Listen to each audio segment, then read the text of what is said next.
As Guyana sits on the economic and political crossroads, we speak to the nation's opinion leaders and decision makers to get their views on the challenges the country faces and the path it must take to achieve national development. Welcome to Nation Watch. Now here is your host Mervyn Williams, former member of the Guyana Parliament.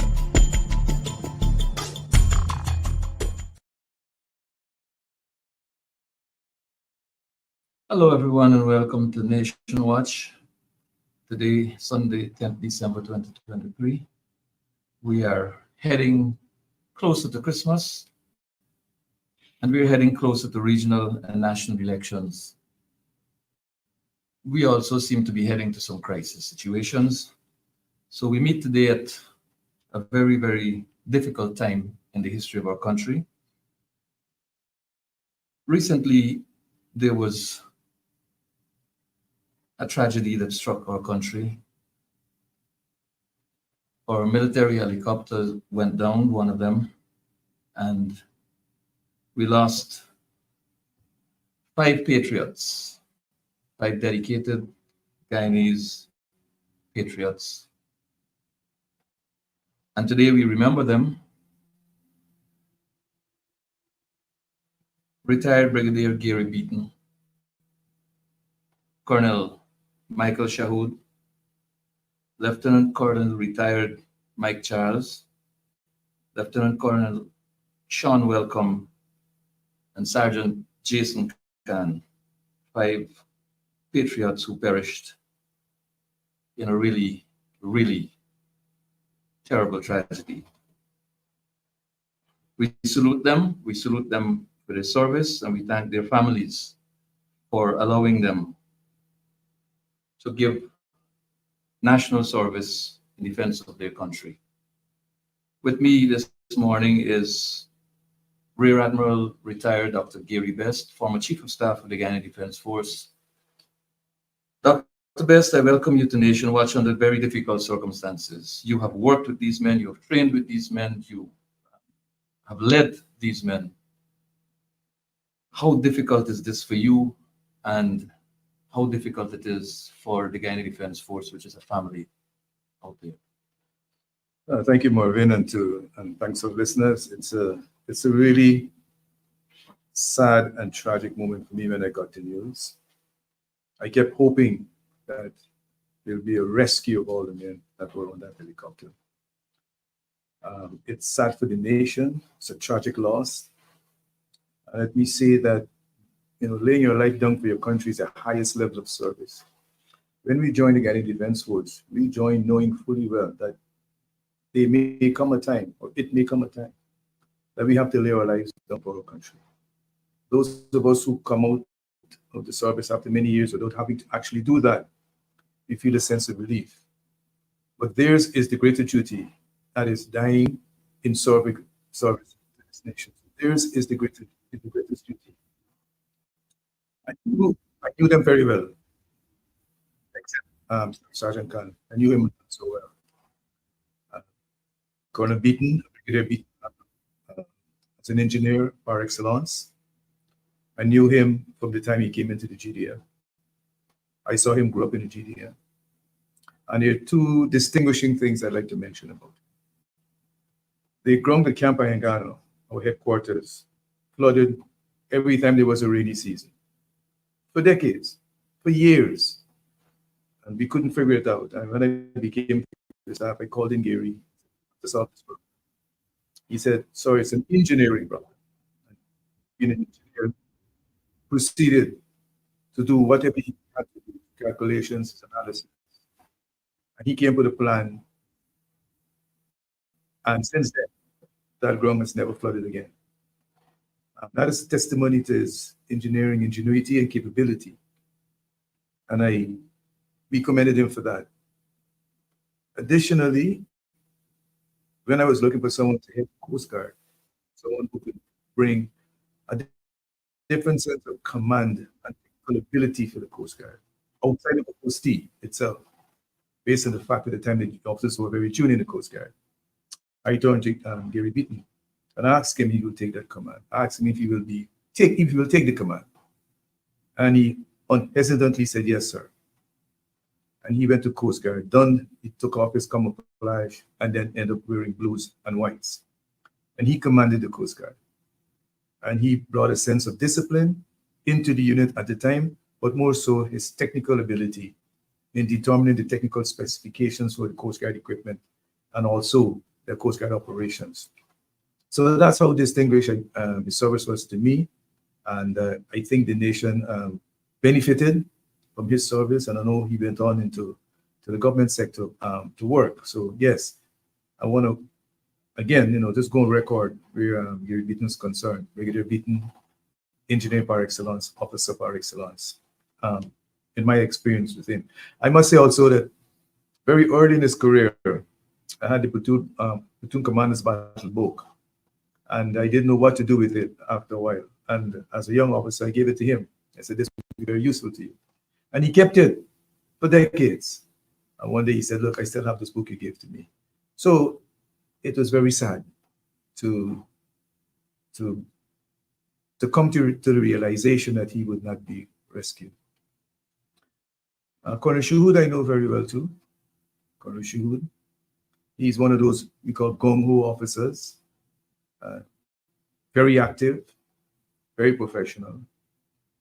He conducted several special operations when I was chief of staff that I can't go into detail, but again, he acquitted himself well.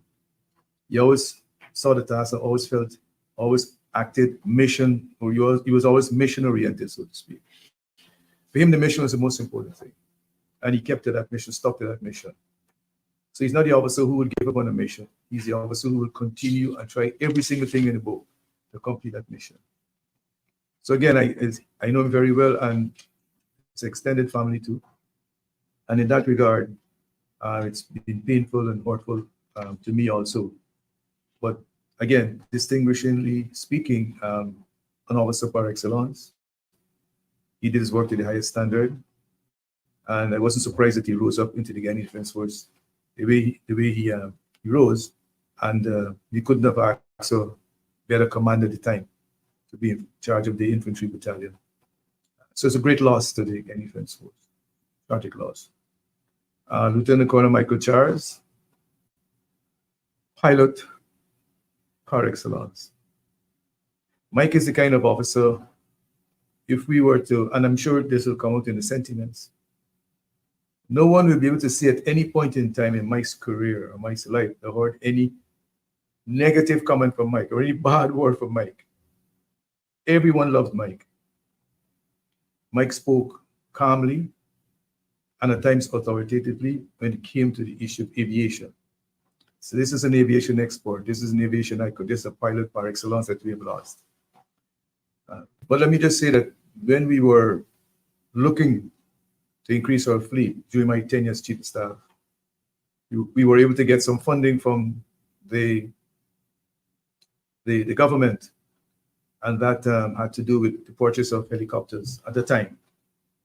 And we sat and discussed this issue, and instead of purchasing one helicopter, Mike and I agreed we should purchase two. With his insistence and his expertise, because you need two at least to have one in the air all the time. Those are the Bell 206 helicopters, the smaller ones.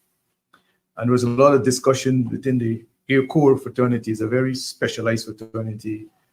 We call them, they're called sometimes the Blue Eye Boys in the GDF because of their special skill and the risk they take in flying. And Mike pushed that issue, and I had to commend him for being brave against a lot of, pushback.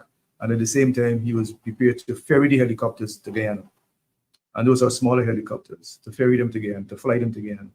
And that was done at the highest professional level. But outside of that, he's also a charmer. When I say a charmer, I mean it in a positive sense. Mike will come, he will talk to you, and he has a way of charming the chiefs of staff out of maybe a decision that he's not comfortable with, but he knows how to do it professionally. And again, that's a great loss. His years of experience as a pilot in the Ghanaian Defense Force, those are not replaceable, because you acquired experience over years, over decades. So again, that's a tragic loss for us.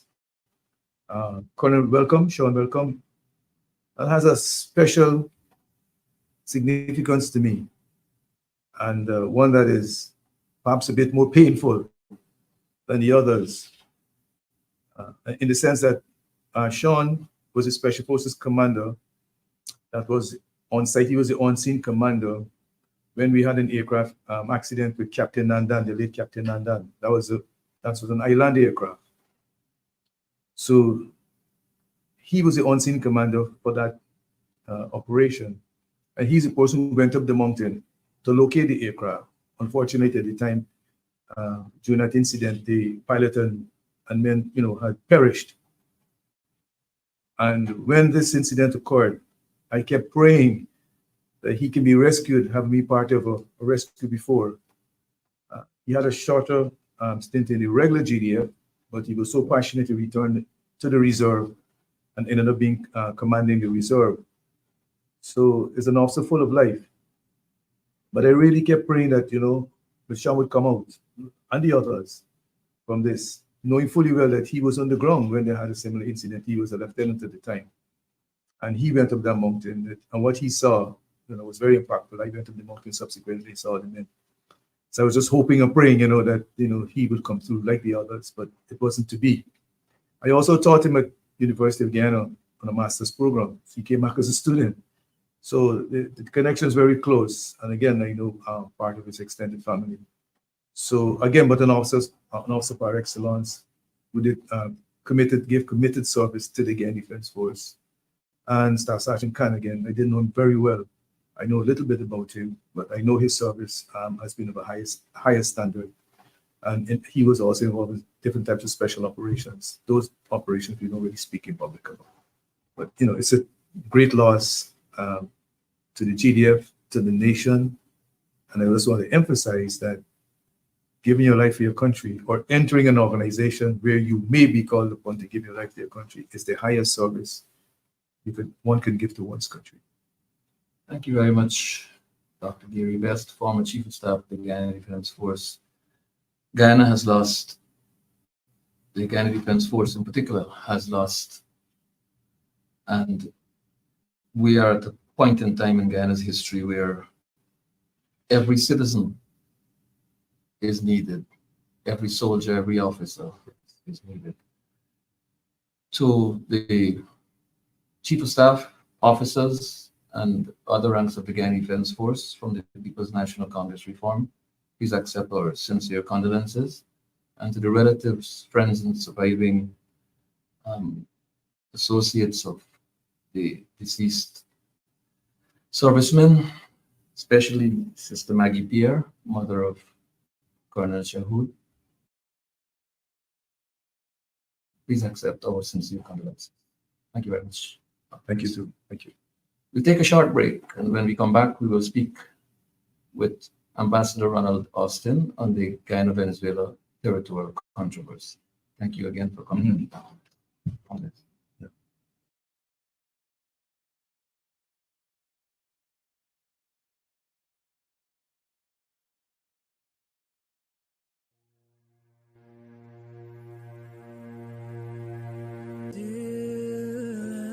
Of Guyana, of rivers and plains, made rich by the sunshine and lush by the rains. Say a gem light and fair between mountains and seas. Your children salute you, dear land of the free land of Guyana. Our heroes of yore, both bondsmen and free, laid their bones on your shore.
another information watch. It's something that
we're asking our colleagues in terms of what ABTV can arrange to accommodate us, if that's what they can.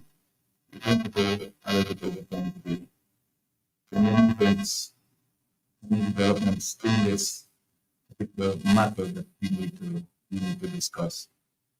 Ambassador Austin, you are part of Team Guyana. That very important group of men and women assembled by our country to represent our national interest at the level of the International Court of Justice. What is the mood? How is that team gelling? What's the mood of the team?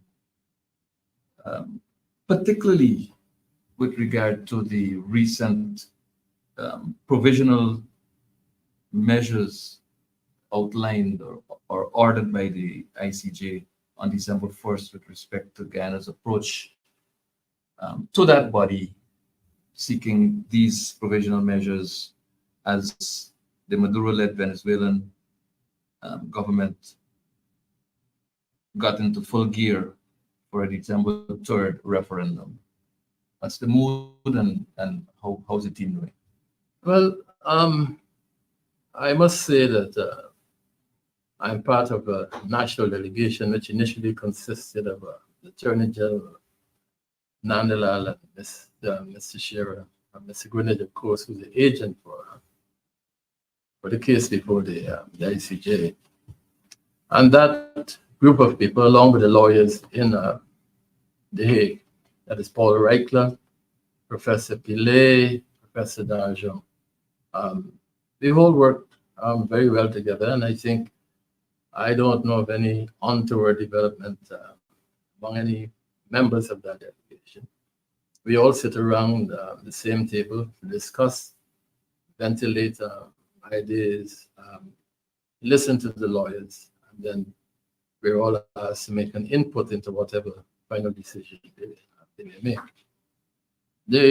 I think the group has worked well.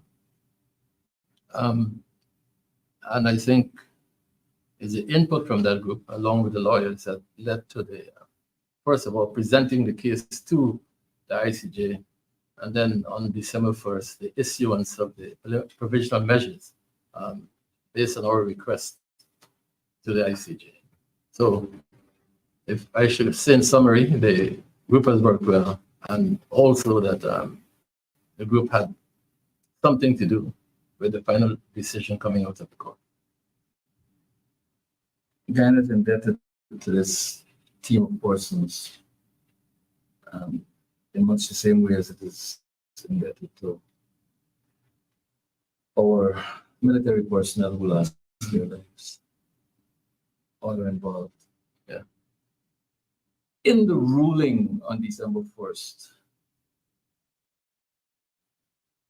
Venezuela was called upon to refrain from taking any action which would modify the situation that currently prevails in the territorial dispute. This is a quote from the actual report. But there is a subject of a separate opinion issued by Judge Robinson. Yeah. I want to read this so that our audience can get a background to where we're going with this. And I'm quoting from the International Court of Justice record. Separate opinion of Judge Robinson. And it says, mischaracterization of Guyana's external sovereignty over the disputed territory as control and administration. Serious risk of Venezuela acquiring the territory in dispute in the present case in order to exercise sovereignty. Judge Robinson says, while I agree with the grant of the provisional measures to Guyana, I disagree with the court's reasoning in certain parts of the order, as well as the formulation of the first provisional measure set up in operative paragraph 45 of the order. Point 2, he says, it is surprising that paragraph 41 of the order reads, and he quotes, the court observes that the situation that currently prevails in the territory in dispute is that Guyana administers and exercises control over that area. That's the end of his quote.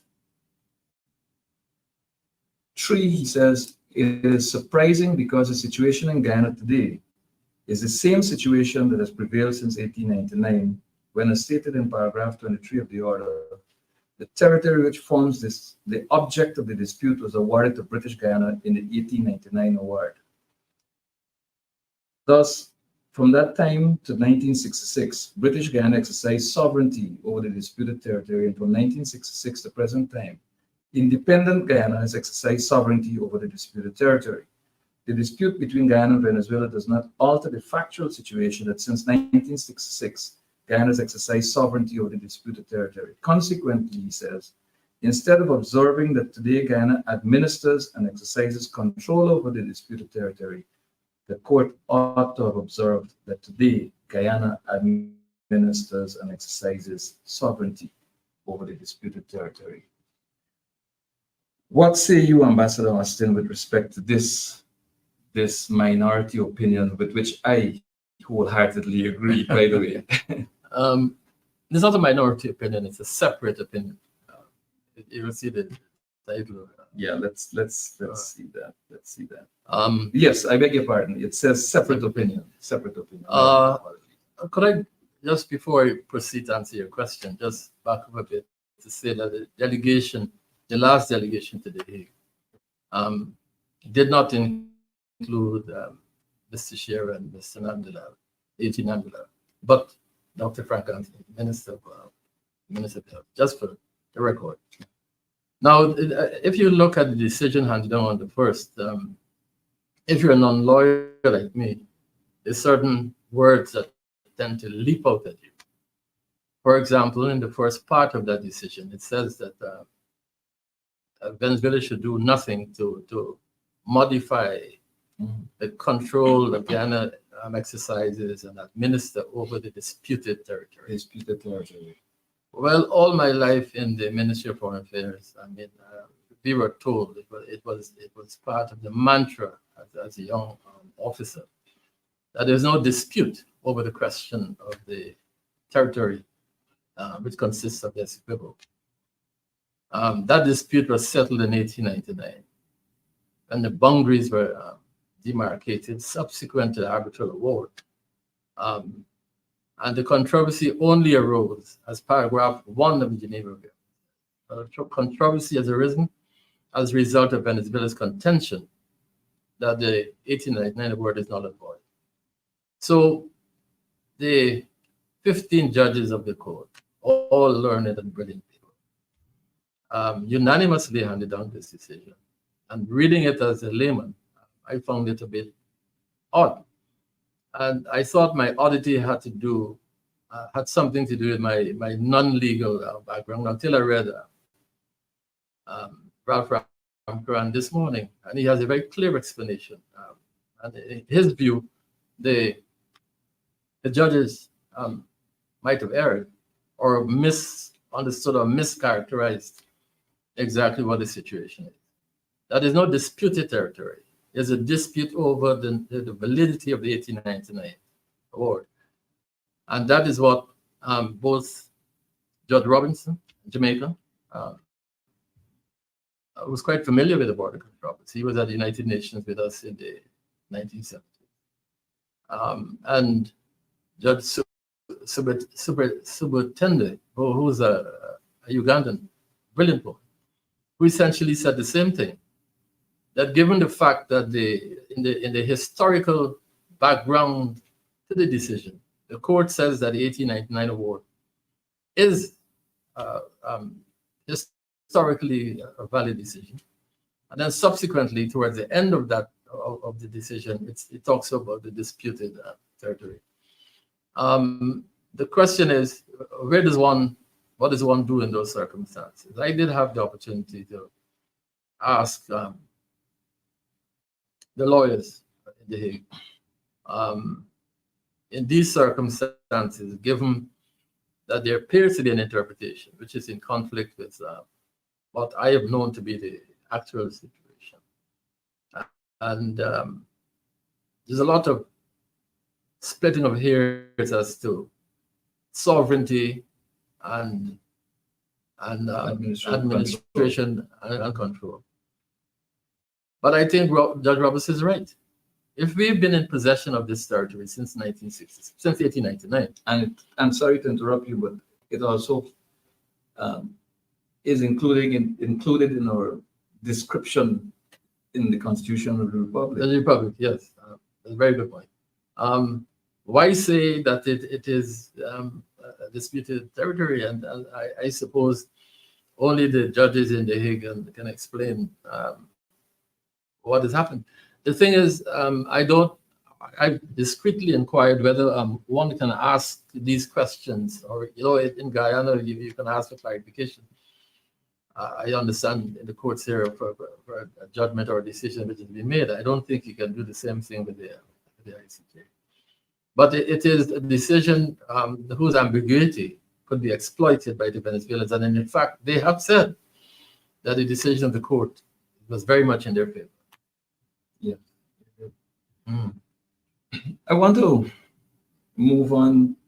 I know we could spend a lot more time here, Yeah. but I want to move on to some other developments. Nation Watch 2 Sundays ago called for an urgent meeting of CARICOM heads. Yes. To discuss the issue of the Guyana-Venezuela territorial controversy. Someone seemed to have heard, and there was such a meeting 2 days ago. Mhm. The statement coming out from CARICOM, in my view, is just as unsettling as the decision coming out of The Hague, as you have outlined. No need to go back to that. CARICOM says, and I quote one little piece of this statement, little excerpt. CARICOM reiterates its commitment to the Caribbean as a zone of peace and the maintenance of international law. Accordingly, CARICOM calls for a de-escalation of the conflict and for appropriate dialogue between the leaders of Venezuela and Guyana to ensure peaceful coexistence, the application and respect for international law, and the avoidance of the use of threats of force. CARICOM seems in this statement to be equating the Cooperative Republic of Guyana to the Bolivarian Republic of Venezuela in terms of its position on this issue. Venezuela is aggressive. The president of Venezuela has issued decrees. He has issued ultimatum for investors in Guyana's sovereign territory to remove themselves within 3 months. He has said that he is going to register and issue identification cards and so on to Guyanese resident in Essequibo. This is aggression. The referendum itself was a form of aggression against Guyana. Guyana has done none of these things or anything close to it. Guyana simply called for a peaceful resolution and has committed openly, both government and opposition, to abide by the final determination of the International Court of Justice whenever it comes. Yeah. Why would CARICOM why would CARICOM categorize a founding nation of this regional body almost as an aggressive nation where the Guyana Venezuela? I have seen better crafted statements at CARICOM, where I once worked many years ago. And what is troubling is that the CARICOM seems to be reflecting a sentiment or a view, which has been expressed by the Venezuelans. I don't know if you are privileged to hear Ms. Delcy Rodriguez's address to the ICJ, Yes. in which she characterized Ghana as an aggressive nation. The fact of the matter is, Mr. Moderator, and I think we ought to stop looking at this entire question in parochial terms. I tell you what I mean. You are talking about a small nation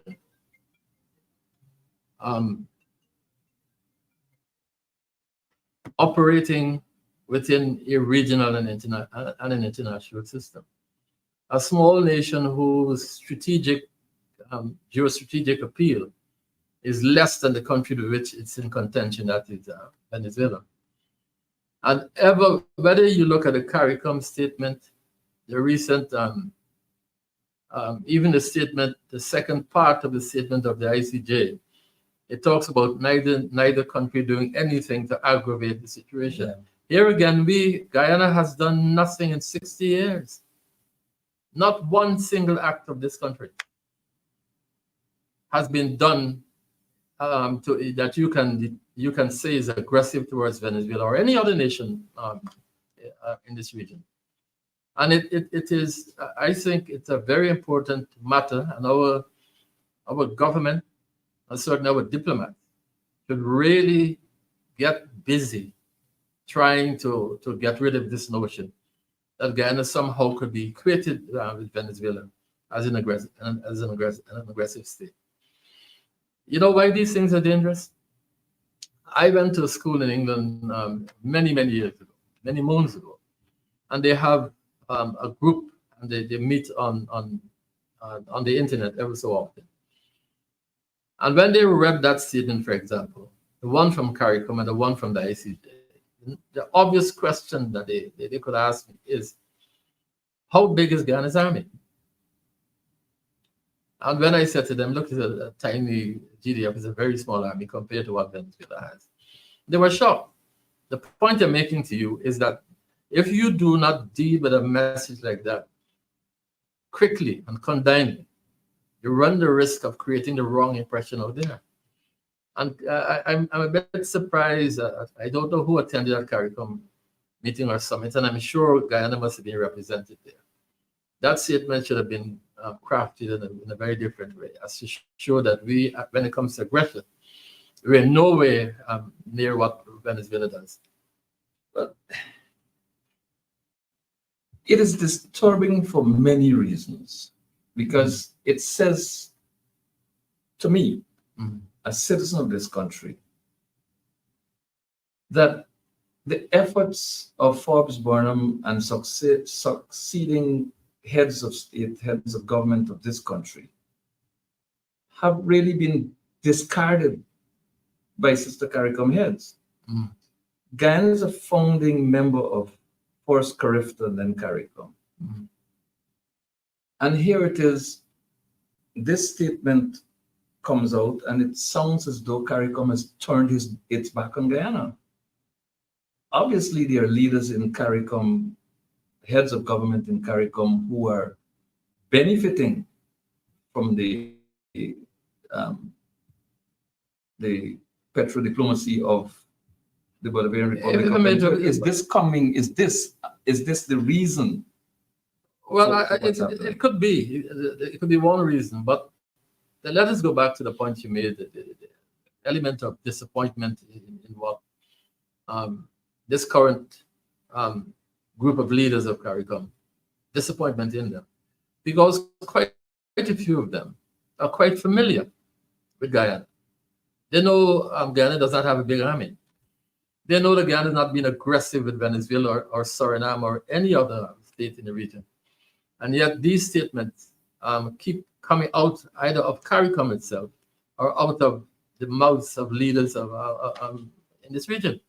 I think you may recall what it is the Barbados Prime Minister said only quite recently.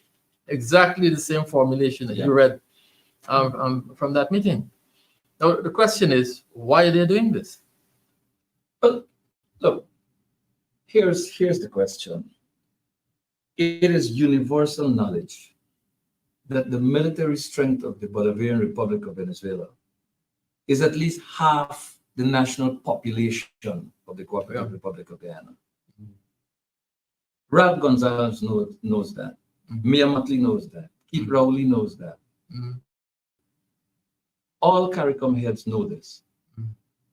How, therefore, in good conscience, could such heads of government sit around the table and agree to a statement that equates Guyana with Venezuela as an aggressive nation? We have to bear a lot of the responsibility. CARICOM, the community of nations within CARICOM, that the leadership of those nations has undergone fundamental change. The leaders like Barrow, Manley, Byrd will never, in my judgment, have agreed to the kind of statement coming out of the community that would even remotely suggest that Guyana is an aggressive nation. At the same time, one has to concede that in the 70s and the 80s, there was no Petrocarib or ALBA community of states. Venezuela, despite the warnings issued by Eric Williams in 1976, by Mr. Burnham Atulcherius in 1981, has been able to penetrate the English-speaking Caribbean community very effectively, either through economic assistance, culturally, or through personal relationships. For example, as the one that our friend Ralph Gonzalez has with Maduro. He saw the letter that he wrote setting up this meeting that President Ali will attend, Which will come to in greater detail. It is addressed to Irfan and Nicholas, and signed by Ralph. That tells you something. We know that Mr. Burnham's diplomacy was far superior to the recently attempted and failed catfish diplomacy, but that's a whole different issue. Ambassador Austin, the leader of the opposition has committed, the parliamentary opposition is committed to the government and people of Guyana that we stand united with the government on the issue of the Guyana-Venezuela territorial controversy.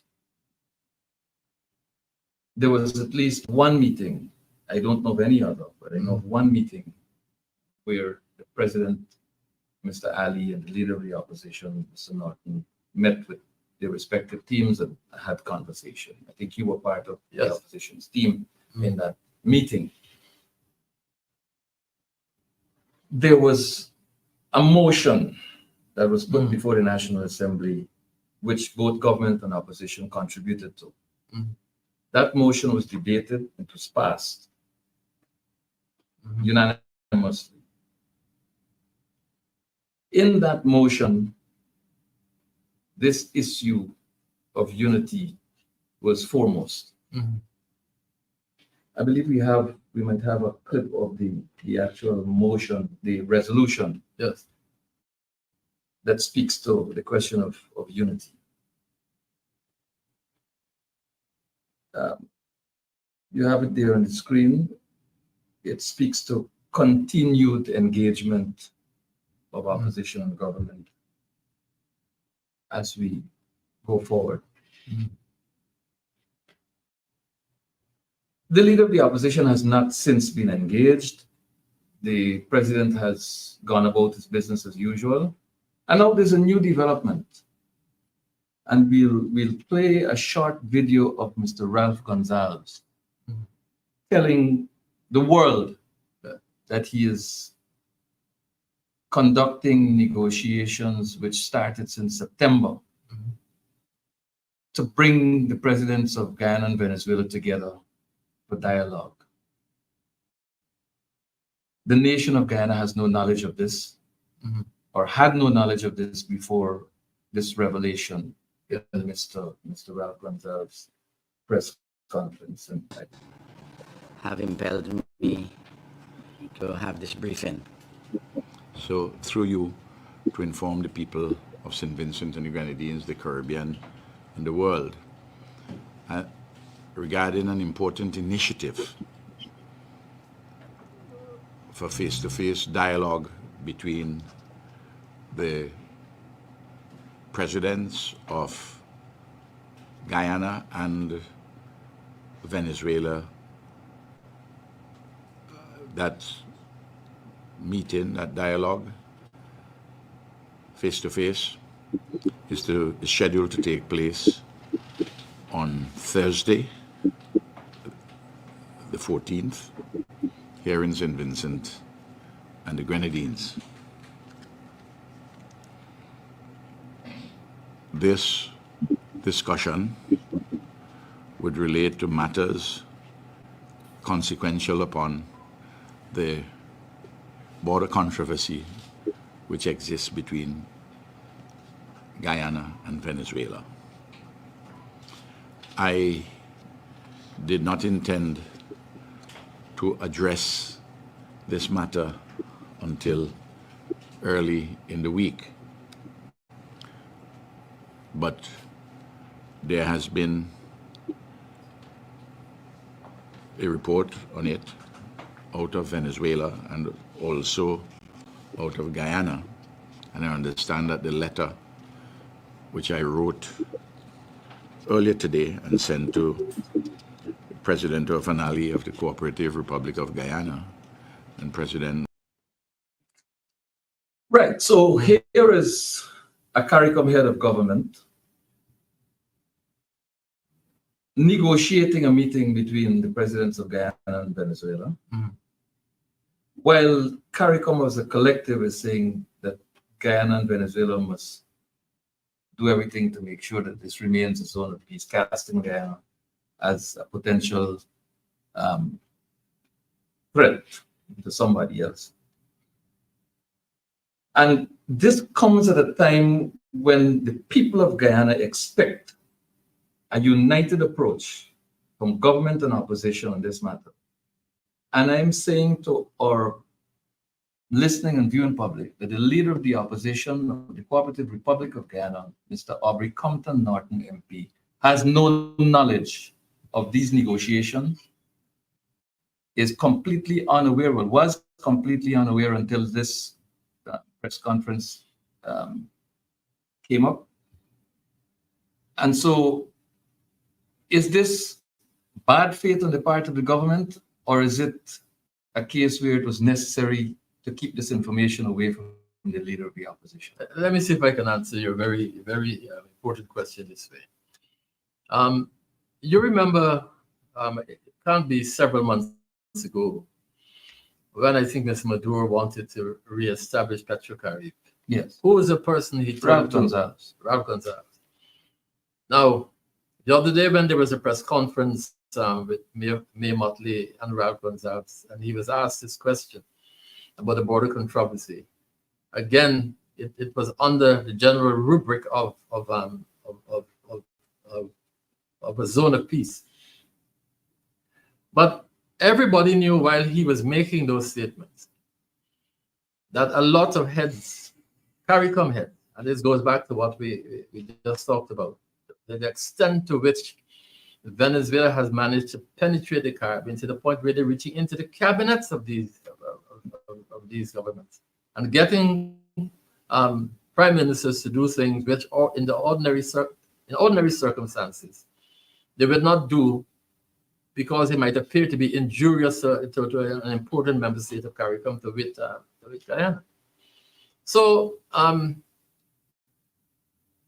I found this tape when I first listened to it a bit shocking. because these negotiations have been going on since September. And there are big players involved in these negotiations. I mean, the British, the Americans, the Brazilians, heavyweights. And I believe the UN And the Secretary General's name has been mentioned. The Secretary General. And this, our good friend Ralph said that he was briefing our president.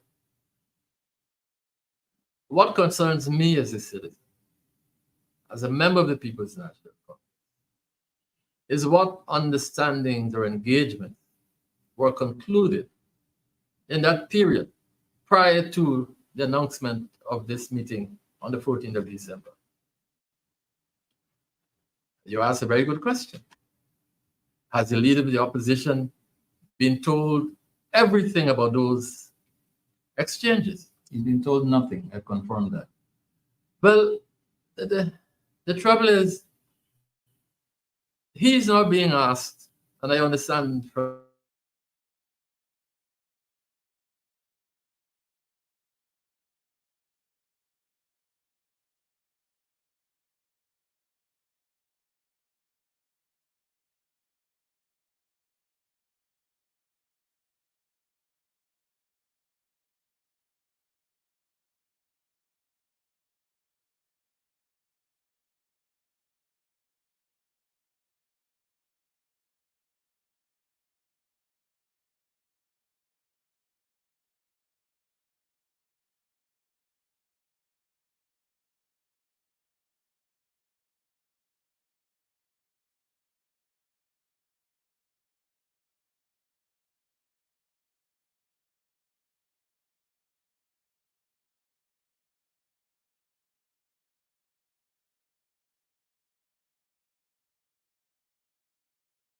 President contacts the leader of the opposition today, if he contacted him before this program started, or if he gets into contact with him now, and says to him, look, I'm going to this meeting,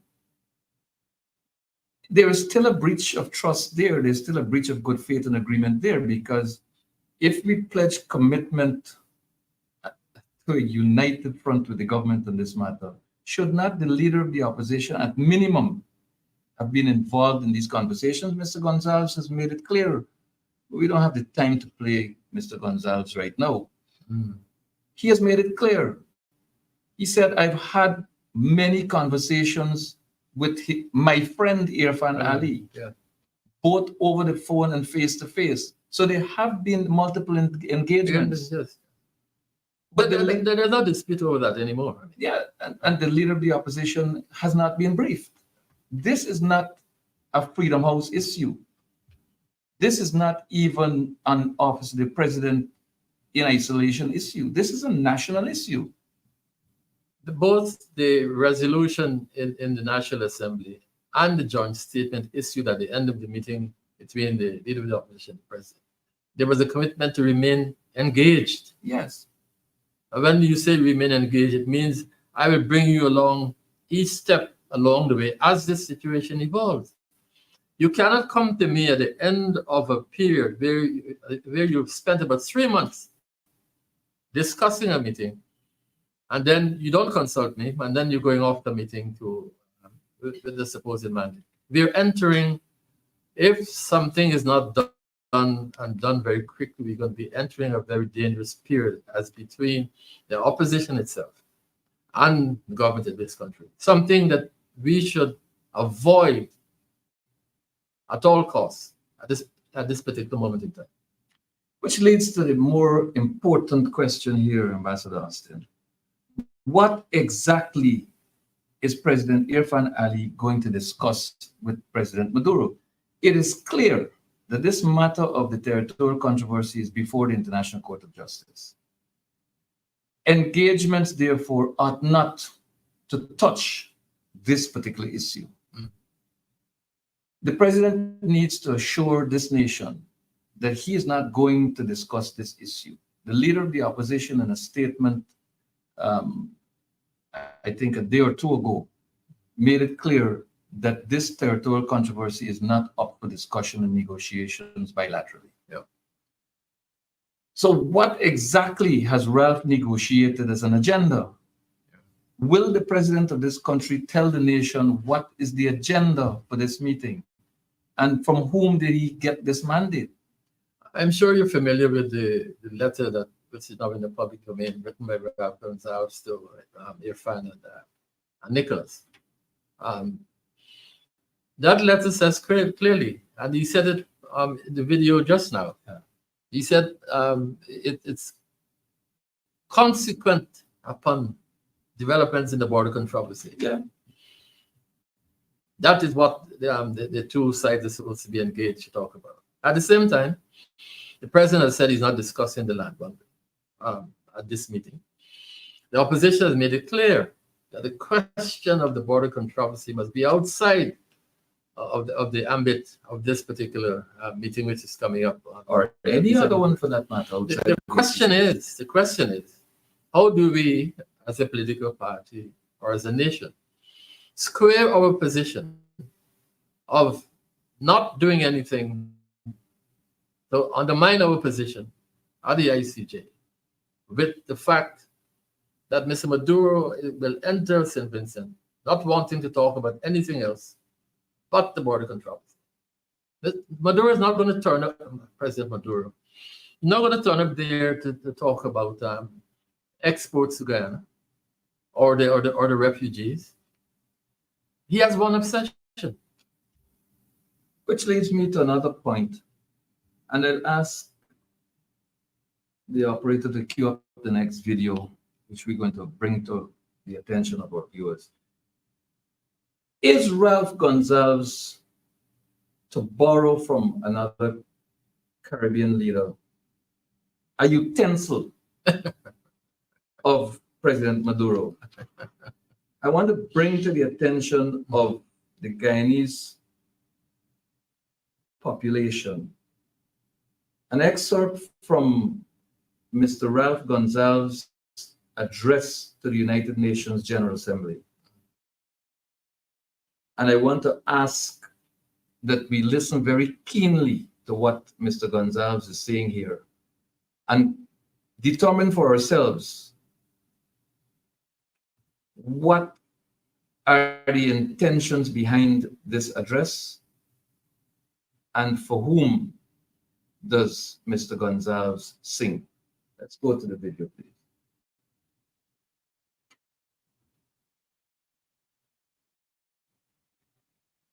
A different type of metaphorical storm is wreaking havoc on the bedrock principles that undergird this organization.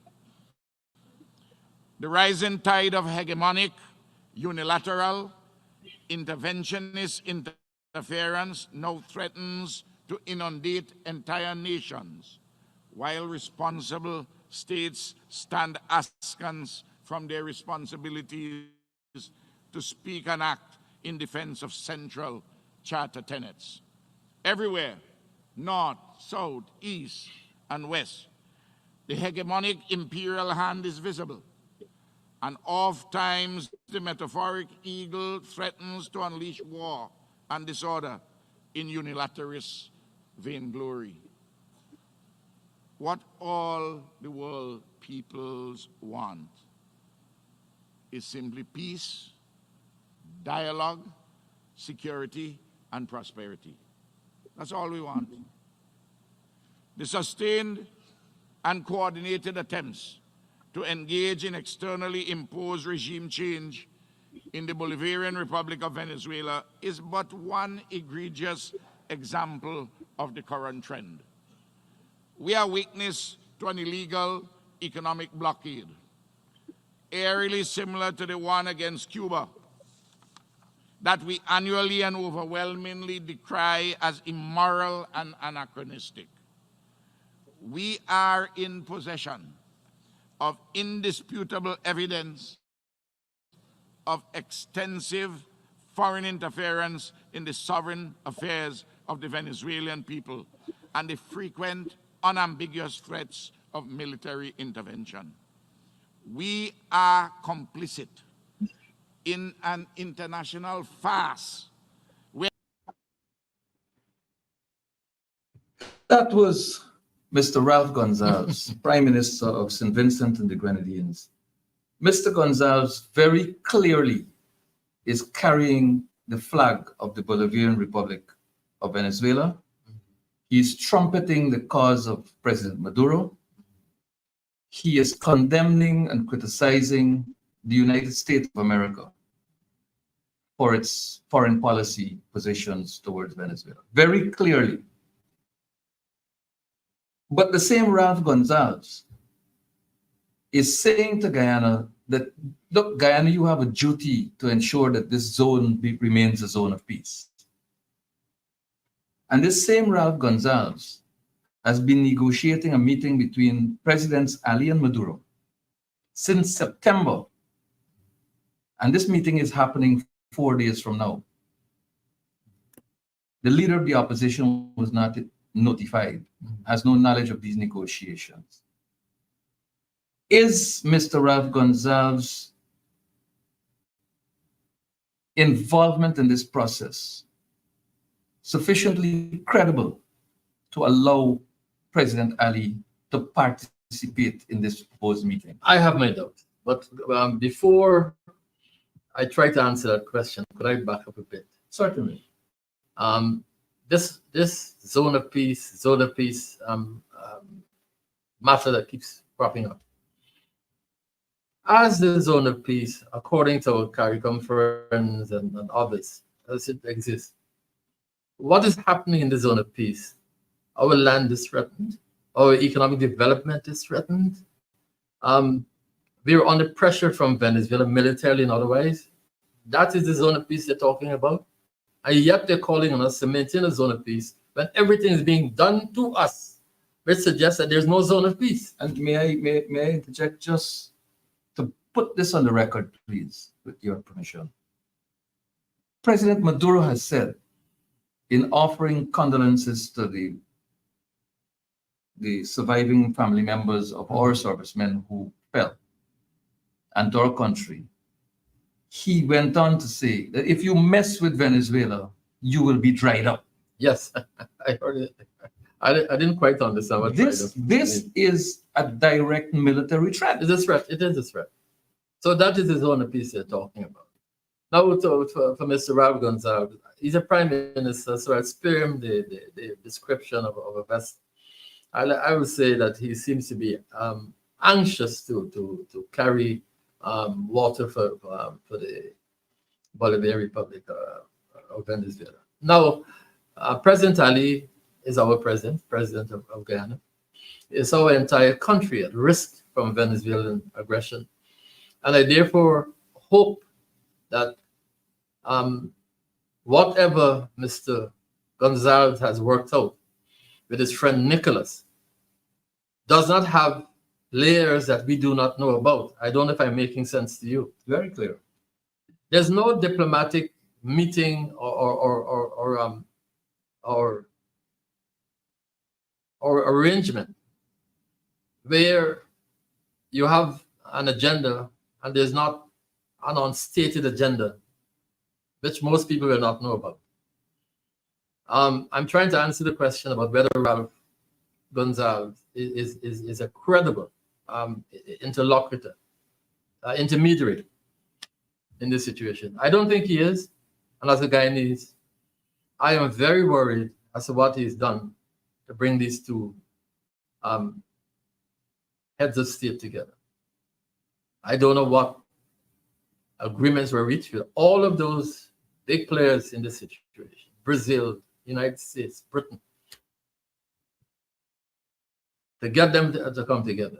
I do hope that the president has a clear idea of what the agenda for this meeting is, and he does not go to St. Vincent only to discover that the understanding that he has is not the understanding that President Maduro has, because ever so often in diplomacy, that is what happens. I have a problem as a citizen. See, I am Essequibo, and Essequibo is me. And I have a problem with the manner in which the negotiations happened. I have a problem with the agreement to meet. In the present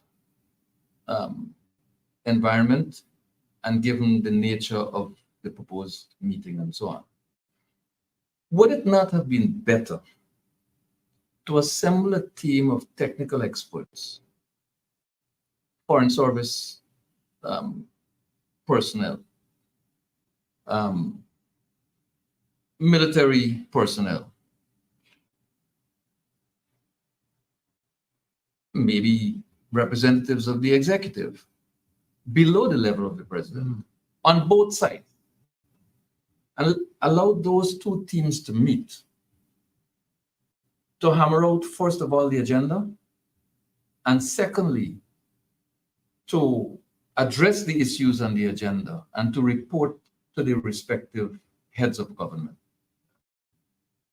The heads of government will then be sort of referees in the case where matters that the two teams are talking about, they cannot arrive at agreements on, then the leaders step in. Rather than putting the two presidents to meet, and if there's a fallout, if Mr. Maduro says, I'm here to talk about land boundaries, and Mr. Ali says, well, I'm very sorry, but I am not going to discuss land boundaries. It is against the wishes of my country and my people. Then there's no meeting. It collapses. What do you do then? Incidentally, I'll try and answer the question, which is inferred in what you said. I hope my understanding is clear. We're not going to discuss the land boundary. I hope correspondingly, we're not going to discuss the maritime boundary.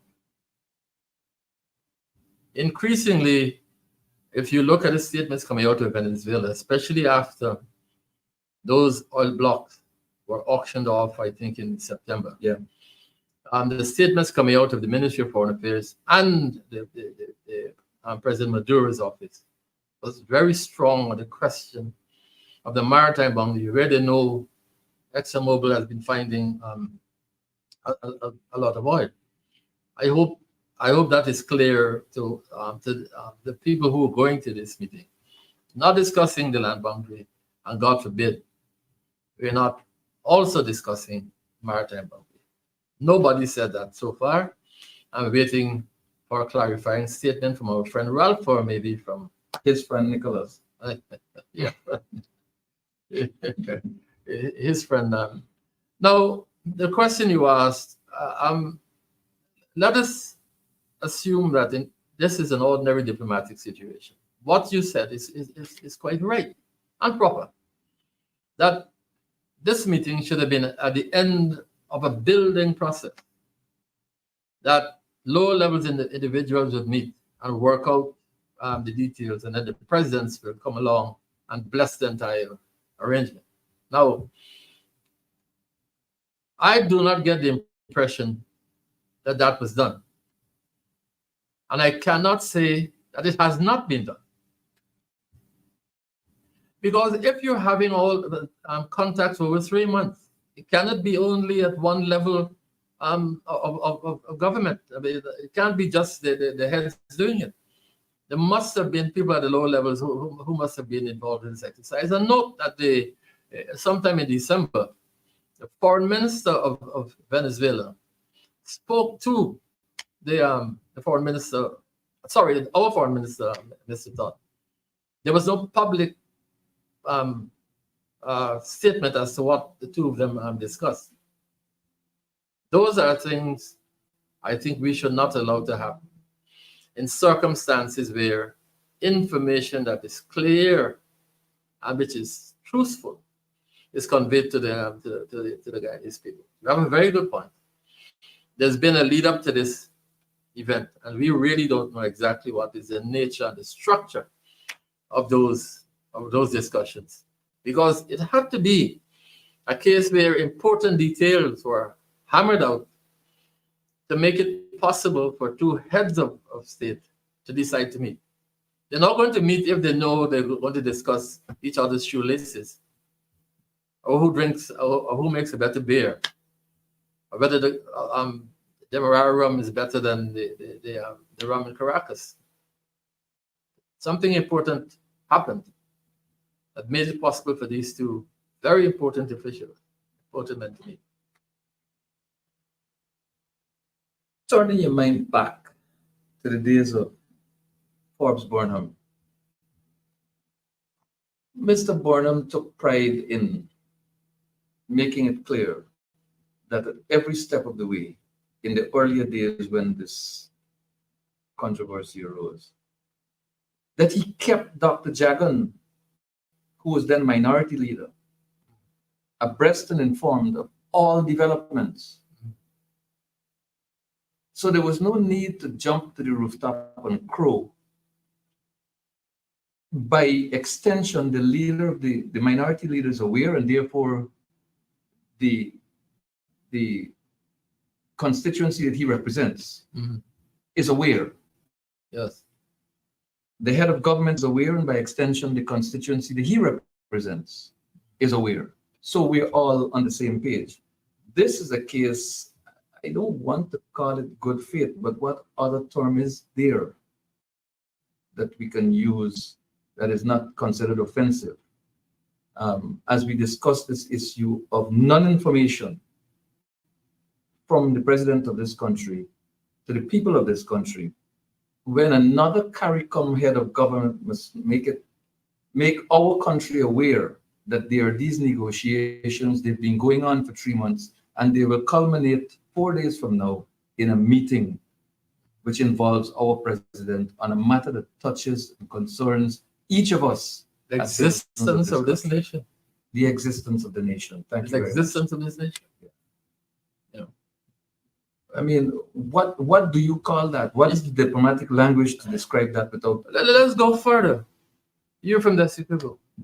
I am Essequibo. Right. Yeah. You belong to a particular group in this country. Yeah. We owned this land before others came. You're on the borders there. And you're sitting there and you hear that the president from across the Kuyuni or the Mazwini there is coming to meet your president on the other side. And somebody meets you in the streets in Martico or Region 1. And they say, Comrade Morgan, we are concerned. Decisions might be taken to affect us in these areas. Can you tell us what those two great men are likely to discuss? What can you say? Absolutely nothing. Absolutely nothing. Sorry to be the interviewer. No, that's perfectly all right. I don't know. I think I had the opportunity to discuss in a meeting, I would not say where and when, and I hate to speak about my time in the foreign ministry, but information was more carefully, formally, and better distributed, especially coming out of a diplomatic situation or an impending diplomatic situation than I'm seeing now. When I worked in the Ministry of Foreign Affairs and the Office of the President, it was with both Mr. Burnham and Mr. Hoyt, especially if they were undertaking visits, you had to do background pieces in the newspaper, and you had to give the public an idea of what is likely to happen when they proceed to these important events. As we said, it will have an important bearing on the existence of this country. I'm not saying that. I don't know what the Ministry of Foreign Affairs is doing. The president is leaving in 2 days' time, and there's been no press release. I don't know when they're going to say exactly what is going to transpire. So far, what we've had is what you've been saying on Facebook, and I think 1 or 2 statements by the president himself. I'm talking about a public form of the distribution of information to the average man in the street.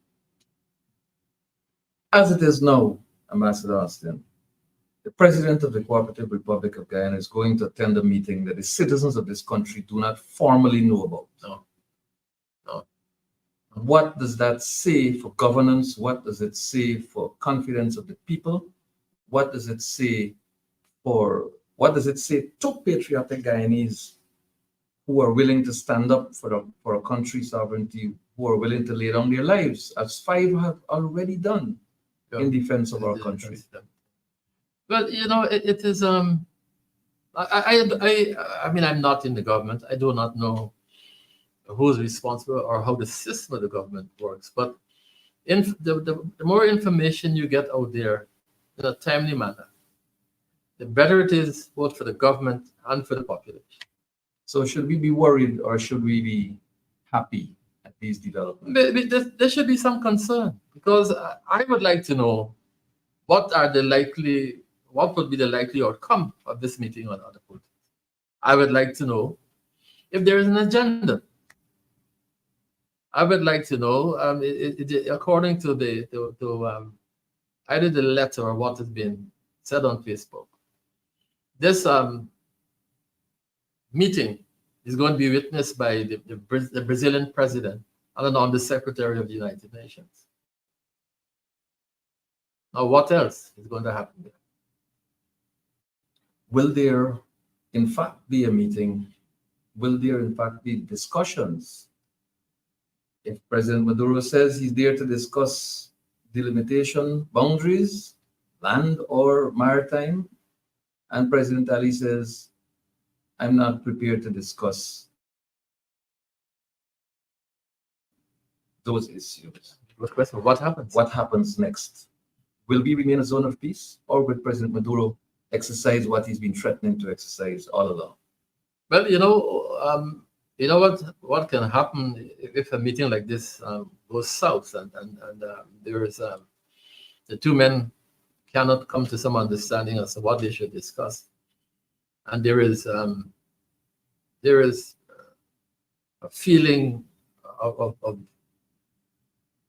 somebody being misled by somebody else, and there is a deterioration in the relationship, personal and otherwise, between the two men. And the situation, as complex and as volatile as it is, we could actually face a more aggressive Venezuela as a result of that meeting not going as well as it should, as far as Mr. Maduro is concerned.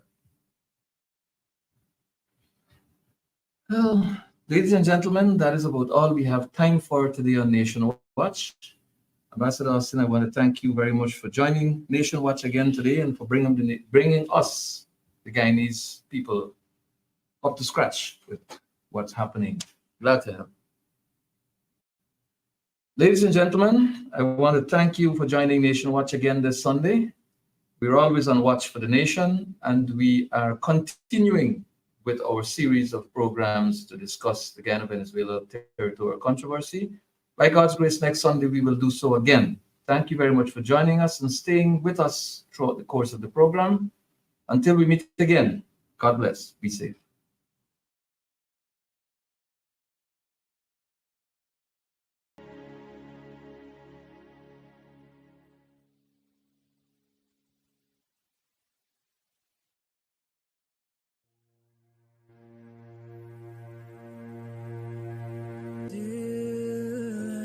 Of Guyana, of rivers and plains, made rich by the sunshine and lush by the rains.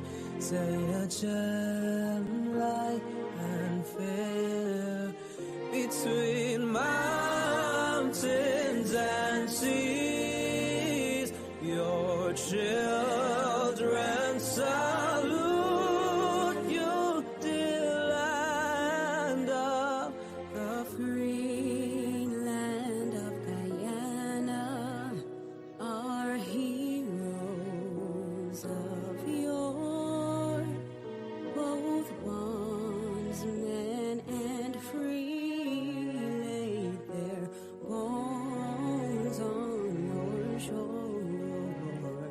This soil so they hallowed, and from them are we, all sons of one mother, Guyana, the